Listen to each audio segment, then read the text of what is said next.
이 시간에 여호와 샬롬하라라는 제목으로 같이 은혜를 나누고자 합니다.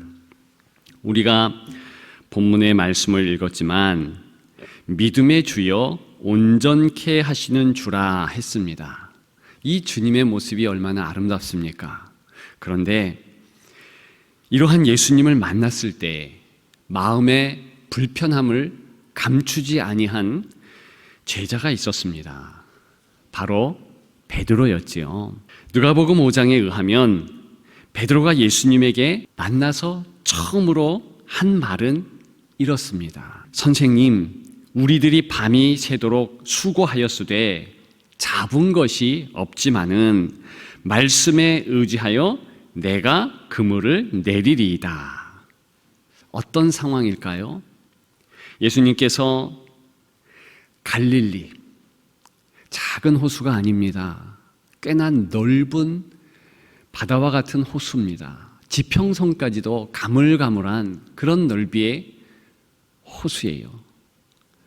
한 가장자리에서 예수님께서 아침에 일찍이 말씀을 증거하셨습니다.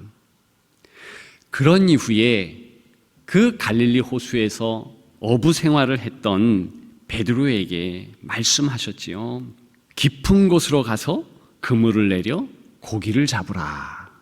어쩌면 베드로가 예의를 차리면서 말한 것 같은 베드로의 대답입니다. 선생님, 우리들이 밤이 새도록 수고하였으되. 그러나 바로 이 베드로의 대답의 억구에는 사실은 불편한 마음이 담겨 있었더라는 것이지요. 먼저 그는 예수님을 선생님이라 지칭했습니다. 얼마 지나지 않아 그물을 깊은 곳에 던졌을 때에 고기가 많이 잡혔고 만선된 것을 경험했을 때 예수님께 무릎을 꿇고 다른 호칭으로 불렀습니다. 주님, 이렇게 말했습니다. 다시 얘기해서 예수님 앞에 처음으로 선생님 한 것은 하대했다는 것을 의미하는 것 아니겠습니까? 그의 불편함을 말한 거지요. 밤이 새도록 수고했습니다. 그런데 잡은 것이 없습니다. 그 말에는 이런 정서가 숨겨 있는 것입니다. 언짢게 생각하셔도 할 수 없습니다. 예수님, 제 직업이 어부 아닙니까? 만일 고기를 잡으려면 먹이를 얻어먹기 위해 깊은 곳에서 떠오르는 밤에만 움직이는 그런 물고기의 습성을 아셨어야죠. 태양이 떠오르면 고기들은 그림자를 피하기 위해서 그물이 미치지 않는 곳으로 피하는 법입니다. 숨는 법이지요. 사실 간섭하시는 주님 앞에서 간접적으로나마 불쾌감을 그렇게 토로한 것입니다. 여러분, 예수님을 만난 사람들 가운데서 이러한 불쾌감을 넘어서 공포감을 느꼈던 제자도 없지 않았습니다. 사도 바울이죠. 사도행전 9장에 의하면 이 사도 바울이 예수님을 만나는 장면이 아주 구체적으로 묘사되고 있습니다. 다메섹 도상에서 강한 빛이 비추며 소리가 들렸습니다. 내가 어찌하여 나를 박해하느냐. 사실 예수님을 박해하는 사도 바울의 모습이었습니다.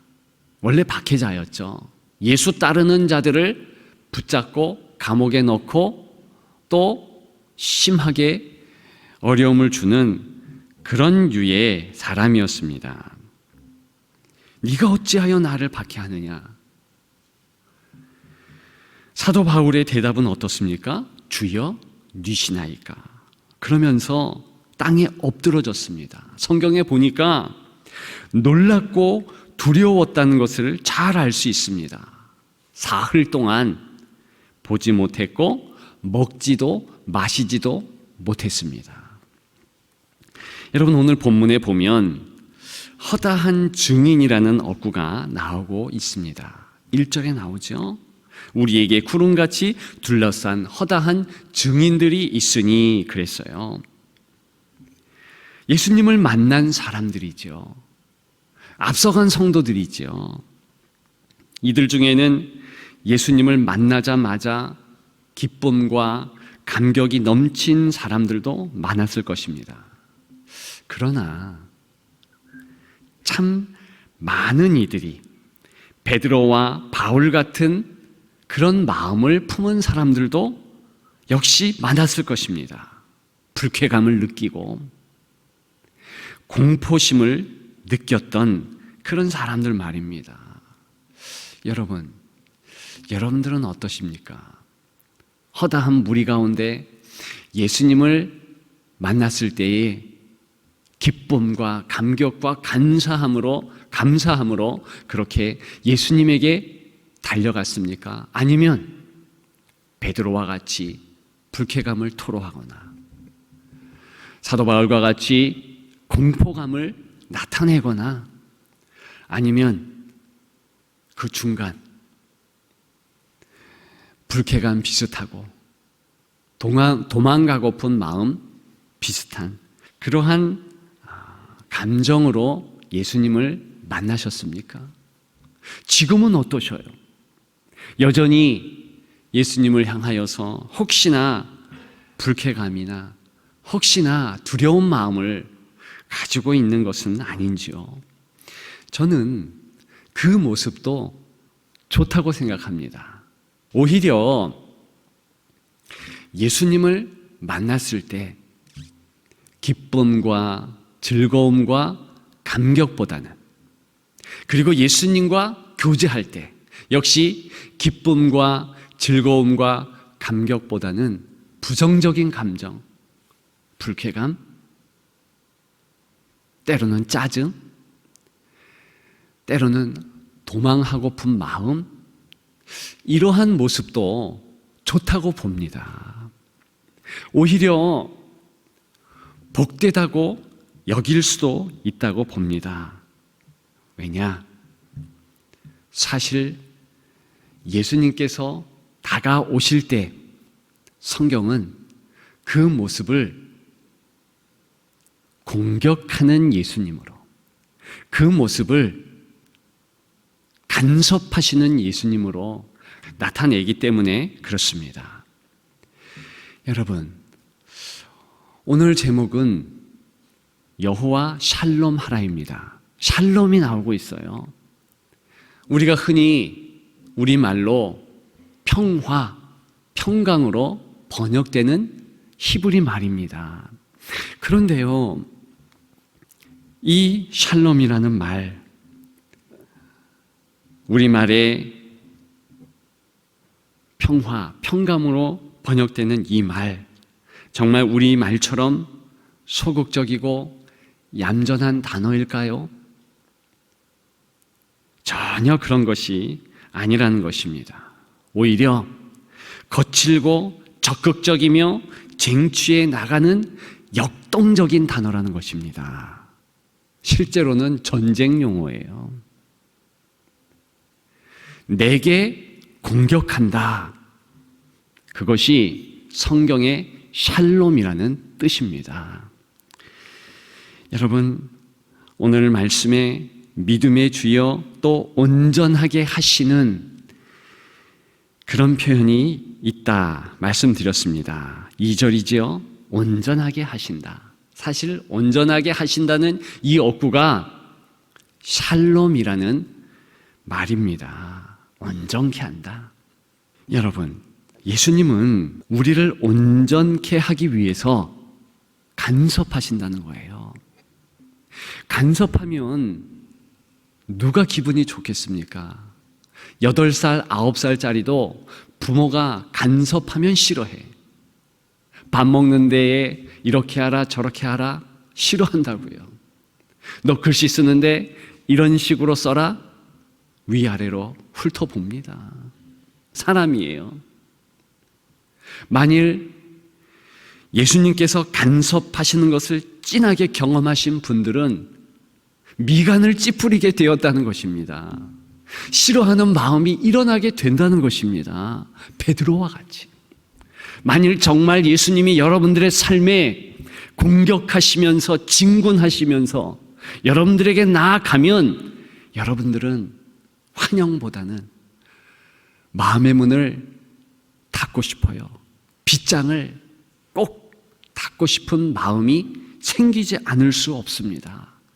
오늘 본문의 12장, 11장에 보게 되면 많은 주의 사람들, 허다한 증인들의 이름 목록이 나오고 있습니다.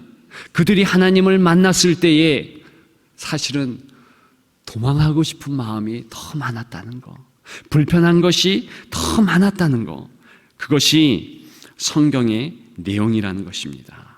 여러분, 오늘 예수님의 모습은 단적으로 수술용 칼을 번쩍 든 의사와도 같다는 것이에요.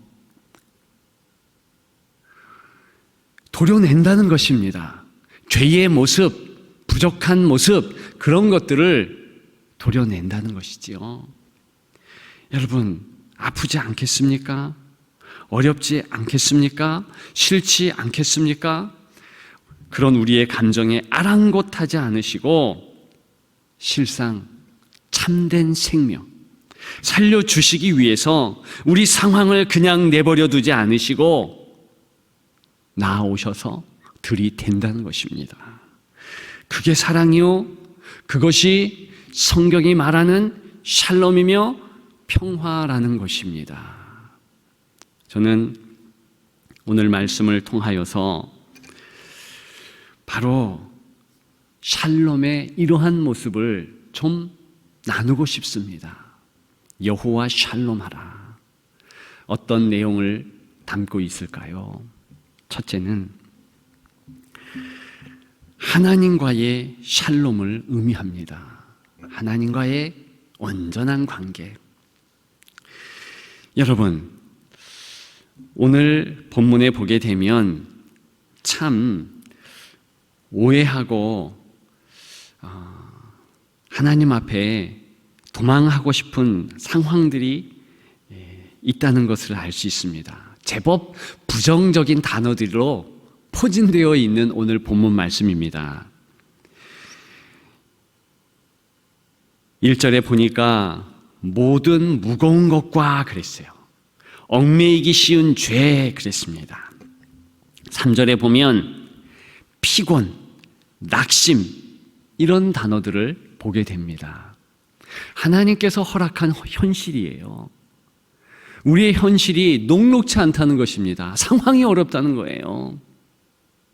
하나님께서 하나님을 만난 자 장미꽃을 뿌려놓은 탄탄 대로와 같이 그렇게 인도해 주셔야 되는데 오늘 본문의 현실은 어떻습니까? 경주를 한대요. 근데 인내의 경주를 한대요. 힘든 것 아니겠습니까? 헉헉 소리가 날 것 아니겠습니까? 그런 현실을 하나님께서 전개시킨다는 내용 아니겠어요? 여러분, 사실은 4절, 5절, 6절 쭉 히브리서 12장을 읽어보면 더 섭섭한 내용들이 전개됩니다. 하나님께서 징계케 한다는 거예요. 사랑하기 때문에 채찍을 들어서 때려주신다는 내용이 연이어 나오고 있습니다. 저는 알게 모르게 하나님 앞에서 섭섭한 성도들을 참 많이 만났습니다. 하나님이 왜 이렇게 인도하시는 줄을 모르겠다. 사랑하는 가족이 병상에 있을 때 성도는 그런 말을 쏟지 않을 수 없어요.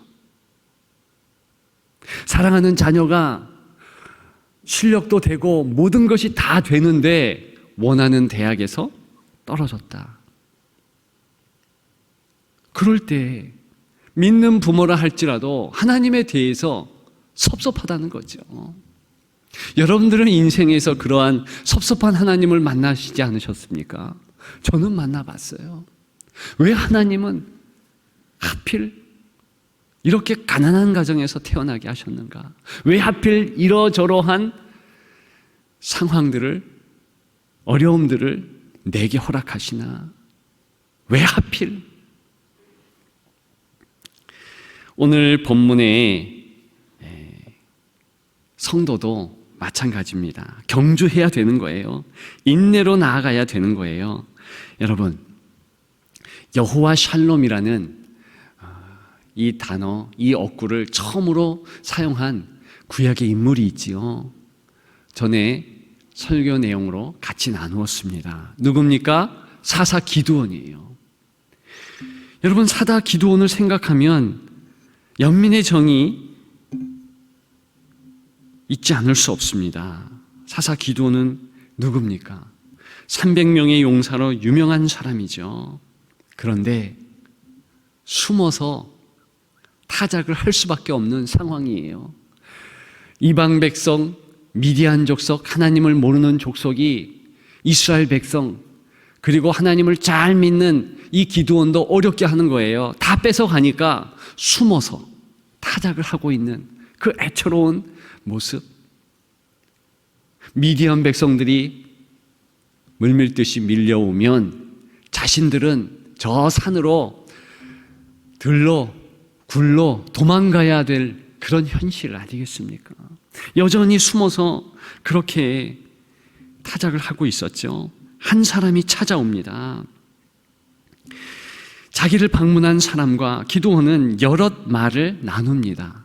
나중 알고 보니까 그 사람이 여호와의 사자요, 그 사람이 예수님이라는 것을 깨닫게 됩니다. 깜짝 놀라지요? 왜 놀랍니까? 하나님의 사자, 하나님이 보낸 메신저와 대화한 자는 무조건 죽는 거예요. 하나님이 찾아오셨으니까 나를 죽이기 위해서 찾아오셨구나. 그래서 사사기 6장에 보면 슬프도소이다 탄식해요. 히브리 원문에 보면 나 죽게 되었군요. 하나님에 대해서 오해하는 거예요. 하나님이 오시면 죄인된 우리는 오금이 저린 것입니다. 혹시 나를 심판하러? 혹시 나를 징치하러? 아무리 내 생활이 정돈이 되고 아무리 잘 전개된다 해도 그런 마음이 일말 사람에게는 있는 것입니다. 예수님이 뭐라고 기드온에게 말합니까? 안심하라, 죽지 않을 것이다. 이렇게 답해요. 한숨을 후 쉬면서 이 기드온이 여호와께 예배드릴 제단을 쌓고 그 이름을 여호와 샬롬이라고 지었습니다. 여호와 샬롬, 나를 죽이지 않으시고 우리 하나님께서 나를 온전케 하기 위함이구나, 그걸 깨달았다는 거죠. 여러분, 우리에게 어떤 교훈을 줍니까? 하나님이 우리에게 오시는 것, 하나님이 우리에게 배려한 모든 환경, 그것은 실상 우리를 살려주시기 위함입니다. 예수님이 베드로에게 나아간 것, 예수님이 심지어는 자기를 박해하는 사도 바울에게 나아감도 살려주기 위함이에요. 그 영혼을 구원시키고 모든 것이 합력해서 선을 이루게 하시며 특별히 온전케 하시기 위함입니다. 그것이 샬롬이에요. 여러분, 온전케 돼야 조화로워지고 온전케 돼야 아름다워지는 거예요. 가장 첫 번째 온전케 되는 모습은, 샬롬의 모습은 하나님과의 관계가 온전하게 되는 것입니다. 에베소서 말로는 그것이 하나님과의 화목이죠. 그런 연으로 우리 하나님께서는 우리에게 나오십니다. 의의 오른손을 펼치시지요. 그때 우리는 심판의 손으로 오해한다니까요. 아니에요. 끝까지 하나님은 우리를 붙잡으시고 우리와 함께 해주시고 인도해 주시는 것입니다. 그런 주님을 붙잡고 나아가는 여러분들 되시기를 주님의 이름으로 축복합니다. 여러분, 정말 이 부분에 있어서 확신을 가졌으면 좋겠어요. 베드로는 나중에 뭐라고 예수님에게 고백합니까? 주여, 나는 죄인이니 떠나시옵소서. 왜요? 예수님께서 자기에게 나왔어요. 죽을 것 같거든요. 자기의 모습을 발견하니까 벌 받을 것 같거든요. 그러니 떠나라고 하는 거죠. 이것이 당연합니다. 두렵고 떨리는 것이 당연합니다. 그러나 주님이 나오심은 살려주기 위해서 나오신 거예요. 온전하게 하시는 이인 예수 그랬어요. 온전케 한다. 여러분, 우리에게 주님이 있으심은 동행하시며 우리를 온전하게 만드시기 위함입니다. 우리는 어제보다 오늘 온전해졌습니다. 오늘보다 내일 더 온전해질 것입니다. 다 맡기고 순경 중에도 역경 중에도 주님이 나를 온전케 하신다, 인도하신다, 하나님의 은혜가 있다. 그렇게 주님과의 화목한 모습 나타내는 저와 여러분들 되기를 주님의 이름으로 축복합니다. 여러분, 만약에 하나님 앞에 당당한 모습, 온전한 모습 보이면 어떻게 될까요? 그러면 우리 삶에 지금보다 더 하나님이 주시는 능력을 체험할 수 있을 것입니다. 여러분, 태도가 중요하다 하지 않습니까? 이런 실험이 있었어요. 얼굴 근육을 하나씩 움직여서 행복한 표정을 지어달라고 요청한 것이지요. 그러니까 눈으로 먼저 웃는 모습을 이렇게 올라가나? 어쨌든 짓는 거예요. 그러면서 입가도 내 근육을 움직여서 웃는 것을 그렇게 해보라는 거예요. 그것만 해도 심리 변화를 확인할 수 있다네요. 그런 표정을 짓는 과정에서 더 행복해진다는 것입니다. 여러분, 그렇게 인생을 하나님이 세팅하신 거예요. 하나님의 믿음의 말씀을 굳건히 붙잡고 하나님께서 항상 기뻐하라, 내가 너와 함께한다, 그 믿음의 말씀을 굳게 잡고 내 마음이 낙심과 절망과 슬픔 가운데 있다 할지라도 내 한 근육만을 움직이면서 내 마음을 바꾸면서 그렇게 나아가면 하나님께서 정말 병케 하시는 거예요. 우리 몸이 반응한다는 것입니다. 여러분, 정말 저와 여러분들이 하나님 앞에서 당당했으면 좋겠어요. 하나님이 나아오시는 건 나를 위한 은혜를 주기 위함이다. 상황이 어쨌든, 마음의 감정이 어쨌든 주님만을 붙잡고 나아가는 여러분들 되시기를 주님의 이름으로 축복합니다. 여러분, 두 번째는 나와의 샬롬입니다. 나의 죄악된 모습도 껴안을 수 있어야 된다는 거지요. 여러분, 오늘 본문에 보면 예수님께서 기쁨을 위하여 십자가를 참으사 그랬어요. 이때 기쁨은 어떤 기쁨입니까? 우리를 구원하신다는 그런 기쁨이지요. 여러분, 때로는 우리는 우리 자신의 실망감 때문에 낙심합니다. 내가 몸 관리를 못했기 때문에 각종 병에 들었다. 가슴을 치고 후회하지요. 내가 내 남편과 아내에게, 내 자녀들에게 잘못한 것이 산더미처럼 많아서 이렇게 관계가 어그러졌거나 후회할 수 있죠. 여러분, 늦지 않습니다.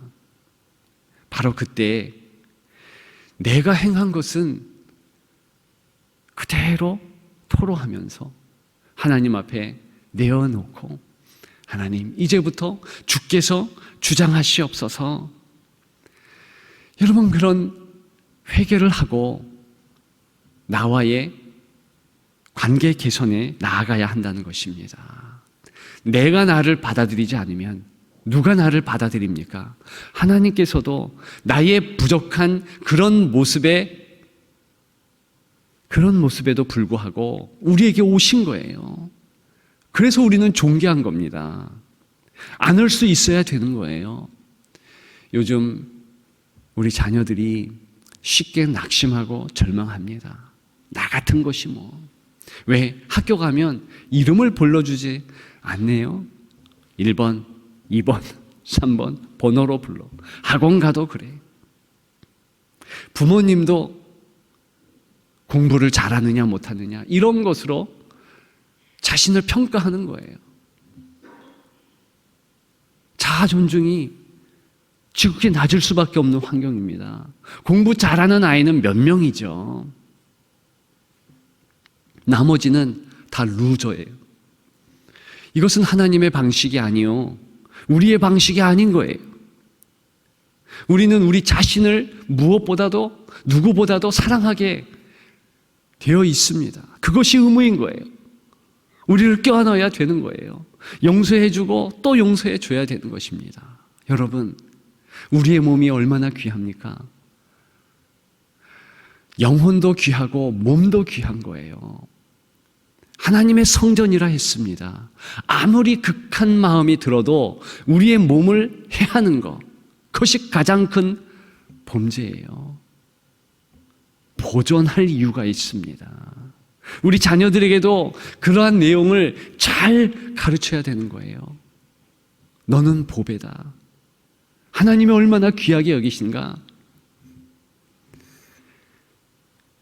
기쁨을 위하여 십자가를 참으사.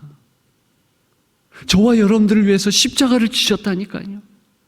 예수님은 우리가 죽어야 할 것을 대신 죽으셨다니까요. 일전에 제가 새벽에 몇 가지 질문한 적이 있습니다. 죽을 때 비로소 사람이 세 가지를 알게 되는데 그것 무엇인지 아십니까? 그런 질문을 했어요. 여러분, 죽을 때 비로소 사람이 깨닫는 세 가지가 무엇입니까? 사람 한 번 죽는구나. 두 번째, 아무도 같이 갈 수 없구나. 세 번째, 아무것도 가져갈 수 없구나.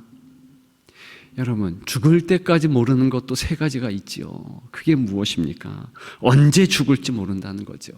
어떻게 죽을지 모른다는 거죠. 어디서 죽을지 모른다는 것이지요. 우리가 있든 항상 죽음 때문에 두려움을 갖든 그걸 가지고 기도 제목 삼든, 여러분, 인생의 앞에 죽음이 있다는 것, 그것은 무엇입니까? 인생은 문제투성이라는 거예요. 그런데 예수님께서 대표적으로 십자가에 달리시사 죄악된 우리의 이 인생을 구원하시기 위해서 대신 죽으셨고 죽음의 문제를 해결하셨다는 거예요. 육신이 안 죽는다는 것이 아닙니다.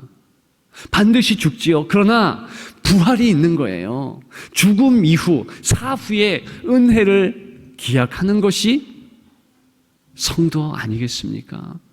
그렇다면 죽음까지도, 가장 큰 문제인 죽음까지도 예수 그리스도께서 그렇게 해결해 주셨는데 작은 문제는요, 다 해결해 주신다는 거예요. 어찌 문제 앞에 주눅들겠습니까? 어찌 나의 부족한 모습에 낙심할 수 있겠습니까? 아니요. 낙심, 그런 마음이 든다 해도 아니다. 내가 누군데? 예수님이 나를 품으시고 예수님이 나를 붙잡은 존귀한 자인데 그렇게 당당하게 나아가야 되는 것입니다. 여러분, 나를 껴안아 주십시오. 나와 샬롬 하십시오. 온전케 되는 여러분들 되시기를 주님의 이름으로 축복합니다. 여러분, 마지막 세 번째, 공동체와의 샬롬입니다. 오늘 본문에 보게 되면 이런 한 가지 어구가 또 있습니다. 3절에 보니까 참으신 예수님에 대해서 나오고 있습니다. 기쁨을 위하여 십자가를 참으사. 여러분, 우리 개인의 구원을 위해서 참으신 건 맞아요. 그러나 또 한 가지 목적이 있습니다. 모범 보이기 위함입니다. 예수님의 몸된 공동체를 위해서 너도 참으라는 모범을 보이신 거예요. 여러분, 예수님께서는 공동체를 귀하게 여기셔요. 온전한 공동체를 소망하셨습니다. 누가복음 15장에 보면 이 공동체에 대한 예수님의 마음을 알 수 있어요. 100마리 양이 있습니다. 그런데 한 마리를 잃었어요. 예수님께서 목숨을 걸고 그 한 마리를 찾으러 산으로, 들로, 벼락으로, 물로 나아가셔서 기어코 찾아서 100마리를 채우십니다. 왜 그렇습니까? 99마리 양의 무리는 이 부족한 공동체예요. 한 마리가 반드시 있어야지 온전한 공동체가 되며 그것이 바로 샬롬이라는 것입니다. 온전케 되는 것. 하나님이 원하시는 그 모습. 동생이 나가버렸습니다. 맏아들은 있지만 그 집은 부족한 집이 되는 거예요. 온전한 공동체가 아니요, 불완전한 공동체, 가족 공동체가 되는 것입니다. 그것이 바로 탕자의 비유의 핵심이에요. 탕자가 돌아와야지만 온전한 가정을 이루는 거지요. 10 드라크마 있었던 여인이 있었습니다. 1 드라크마 잃어버렸어요. 그런데 이 10 드라크마는 사실 폐물이죠. 결혼 전에 예물로 받은 거죠. 그러면 그 예물이 온전하려면 잃어버린 1 드라크마가 있어야 되는 거예요. 여러분, 우리 교회 하나님께서 원하시는 온전한 모습이 있어요.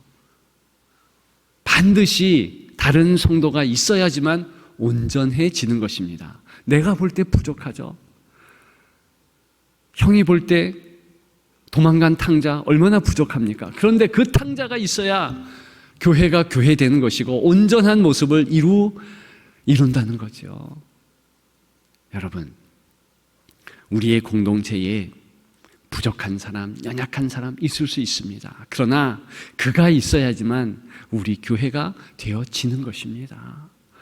여러분, 자녀 세대 부족한 모습이죠. 그러나 교회에 자녀 세대가 있어야 온전케 되는 것이요.